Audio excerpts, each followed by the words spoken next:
കുട്ടനാട്ടിൽ ഈ തവണ മൂന്നാം തവണയും വെള്ളപ്പൊക്കം വന്നു. ഏകദേശം 12 ദിവസത്തോളം ഇപ്പോൾ അവധിയായി. അപ്പം എന്താണ് പരിഹാരം?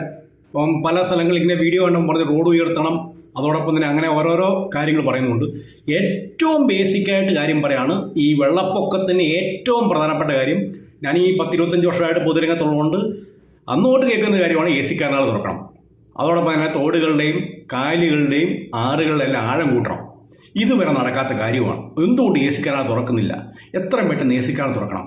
അതോടൊപ്പം തന്നെ ഈ റോഡൊന്നും വീടൊന്നും ഉയർത്തി പണിയേണ്ട യാതൊരു കാര്യമില്ല. പെട്ടെന്ന് ഒരു ദിവസം ഇറങ്ങി പോകാൻ വേണ്ടിയുള്ള ഒരു ഇതാണ്. അത് കഴിഞ്ഞ് അടുത്ത് വേണ്ടത് ഒരു കുട്ടനാട് വികസന അതോറിറ്റി വേണം.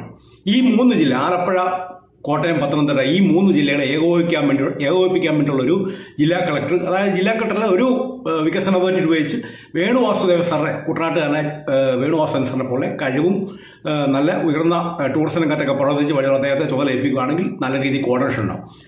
മൂന്നാമത്തെ കാര്യം എന്ന് പറയുന്നത്, നമുക്ക് ഫണ്ടാണ് വേണ്ടത്. സംസ്ഥാന സർക്കാരിൽ ഫണ്ടില്ല.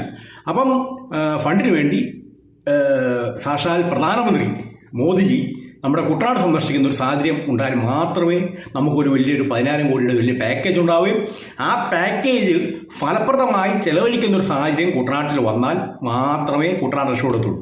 അല്ലാതെ ഇവിടെ ചുമ്മാതെ ഇങ്ങനെ പിന്നെ നെല്ലിൻ്റെ കാര്യം, നെല്ലിൻ്റെ വില സമയത്തിൽ വയ്ക്കണം.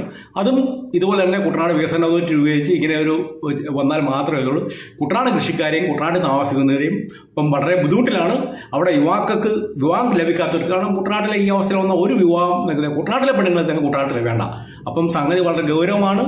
നിങ്ങളെല്ലാവരും മനസ്സിലാക്കുക. നമ്മുടെ ഈ പ്രശ്നം തീരണമെങ്കിൽ ഇതേ മാർഗ്ഗമുള്ളൂ. വേറെ ചുമ്മാ അനാവശ്യമായ ചർച്ചയിലേക്ക് പോകുന്നതൊക്കെ യാതൊരു പ്രസക്തിയുമില്ല. എൻ്റെ അനുഭവം ഞാനോട് പറയാണ്. നിങ്ങളുടെ എല്ലാവരുടെയും പിന്തുണ പ്രതീക്ഷിക്കുന്നു. Thank you.